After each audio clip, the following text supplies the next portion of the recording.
Cuando piensas en la Navidad, ¿qué te viene a la mente? Probablemente luces parpadeantes, villancicos alegres, la calidez del hogar y mesas llenas de comida. Pero ¿y si te dijera que durante siglos la Navidad no fue una noche de paz, sino una de las más temidas del año? Antes de que se convirtiera en la celebración que conocemos, fue una época de oscuridad, superstición y un miedo profundo a lo desconocido. Acompáñame a desenterrar el lado oculto de la Navidad, la historia que fue sepultada bajo capas de alegría y tradición moderna. Para entender por qué la Navidad era tan aterradora, tenemos que retroceder en el tiempo, a una época en la que la vida de las personas dependía por completo de los ciclos de la naturaleza. A finales de diciembre, en el hemisferio norte, ocurre el solsticio de invierno. Los días se vuelven increíblemente cortos. La noche parece devorar la luz y el sol. Nuestra fuente de vida parece detenerse en el cielo, débil y distante. Para las culturas antiguas, este no era un simple fenómeno astronómico. Era un momento de crisis cósmica. La oscuridad ganaba la batalla contra la luz, y el mundo entero entraba en una especie de pausa inquietante, un limbo entre la vida y la muerte. Este momento era visto como un umbral, un portal, y según todas las tradiciones antiguas, los umbrales nunca son seguros. Son puntos débiles en el tejido de la realidad, lugares por donde las cosas del otro lado pueden cruzar al nuestro. En la Europa medieval, esta creencia se consolidó con una fuerza aterradora. La gente no esperaba la visita de Papá Noel, sino la de espíritus, fantasmas y toda clase de entidades sobrenaturales. Se creía firmemente que durante las noches de Navidad, el velo que separa el mundo de los vivos del de los muertos se volvía peligrosamente delgado. Los espíritus no eran vistos como visitantes benevolentes que venían a saludar, sino como presencias errantes, a menudo malévolas, o, en el mejor de los casos, indiferentes al destino de los mortales. En Alemania y los países nórdicos, este miedo tomó la forma de una leyenda pavorosa en la cacería salvaje. Imagina una noche helada y silenciosa, rota de repente por el sonido de cuernos de caza, ladridos de perros espectrales y el galope de caballos fantasmales, cruzando el cielo, una procesión de almas condenadas, dioses caídos y demonios, liderada por figuras como Odín o la dama Holda, que arrasaba con todo a su paso.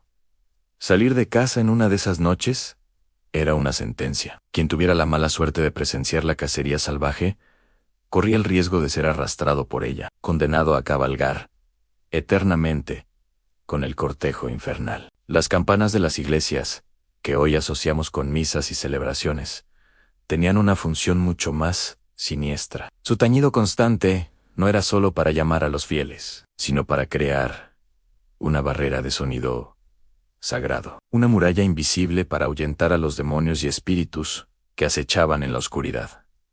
Eran un arma sónica contra las fuerzas del mal, pero ni siquiera las campanas podían detener a todas las criaturas de la noche. En el corazón de estas creencias, las brujas ocupaban un lugar central y aterrador. En las regiones montañosas de los Alpes, por ejemplo, se decía que durante las 12 noches de Navidad, las brujas celebraban sus aquelarres más poderosos. Aprovechando que la frontera entre mundos era permeable, se reunían en cumbres remotas, pero no para celebrar con bailes y cantos ruidosos. Sus rituales eran silenciosos, casi invisibles. Encendían fuegos en lo alto de las montañas, no para calentarse ni para festejar, sino como señales oscuras, para marcar su territorio y reclamar el poder de la noche. El miedo a las brujas era tan real que afectaba la vida cotidiana, especialmente la de las mujeres. En muchos pueblos se prohibía estrictamente que las mujeres salieran solas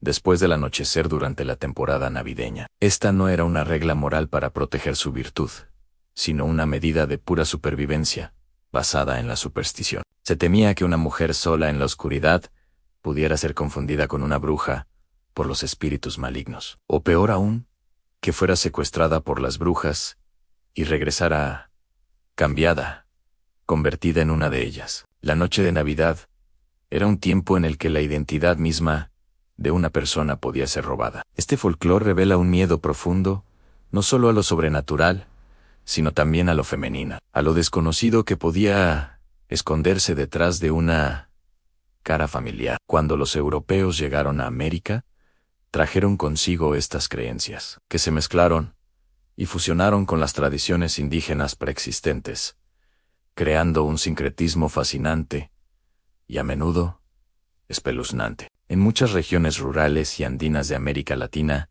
ecos de estos viejos miedos sobreviven hasta hoy, aunque con nuevas formas. Todavía se cree que en la Nochebuena, las almas de los muertos tienen permiso para regresar y observar a sus familias. No es una visita alegre, sino una inspección silenciosa. Por eso, en muchas casas, se dejan velas encendidas en las ventanas, no solo como decoración, sino como faros para guiar a las almas buenas y mantener a raya a las malas. A menudo se deja una puerta entreabierta y un plato de comida sin tocar en la mesa. Esto no es un gesto de hospitalidad, sino de prevención. Es una ofrenda para apaciguar a los que ya no pertenecen del todo a este mundo, un soborno para evitar provocar su ira o su envidia.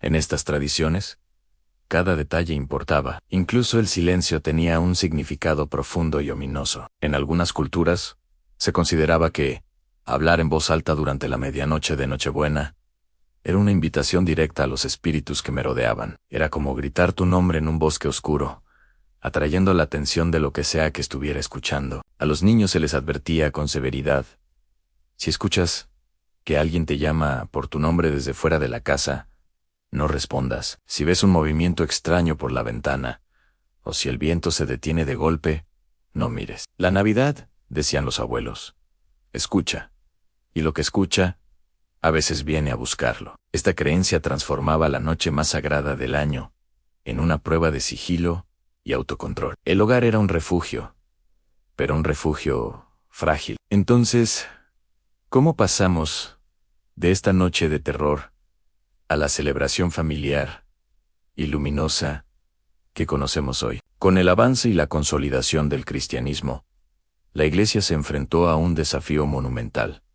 No podía erradicar estas creencias paganas tan arraigadas, así que optó por una estrategia diferente en cubrirlas, resignificarlas, absorberlas. Estas tradiciones no desaparecieron de la noche a la mañana, simplemente fueron maquilladas con un barniz cristiano. Las luces eléctricas y las velas decorativas sustituyeron a los fuegos rituales que se encendían para ahuyentar a los demonios. Los villancicos y cantos religiosos taparon los rezos antiguos y los conjuros de protección. La figura central del nacimiento de Jesús, un símbolo de esperanza, vida y luz, se impuso para ofrecer calma y seguridad, donde antes solo había temor a la oscuridad. La Navidad se transformó en una historia sobre un nacimiento divino, en lugar de una noche en la que el mundo de los muertos invadía el nuestro. Pero aunque la celebración cambió en la superficie, algo de ese viejo temor permaneció intacto, latiendo bajo la piel de nuestras costumbres modernas. Piensa en las películas de terror navideñas, o en la tradición anglosajona de contar historias de fantasmas, en Nochebuena popularizada por autores como Charles Dickens. ¿De dónde viene esa fascinación por lo macabro en una época supuestamente alegre? Viene de aquí. Es un eco, una memoria cultural de una época en la que la Navidad no era la noche en que todo estaba a salvo y protegido. Era, por el contrario, la noche en que el velo se rasgaba y cualquier cosa podía cruzar al otro lado. Así que la próxima vez que te sientes a la mesa en Nochebuena, rodeado de luces y risas, recuerda por un momento la historia oculta de esta noche. Recuerda que, durante siglos, nuestros antepasados no celebraban, sino que sobrevivían a la Navidad, esperando con ansias el amanecer que confirmaría que la luz, una vez más, había vencido a la oscuridad. Gracias por acompañarme en este viaje al lado oscuro de la Navidad. Si te gustan este tipo de historias que revelan el origen oculto de nuestras tradiciones, no olvides suscribirte al canal y activar la campanita para no perderte ningún video. Déjame en los comentarios qué otra tradición te gustaría que exploráramos. Nos vemos en el próximo misterio.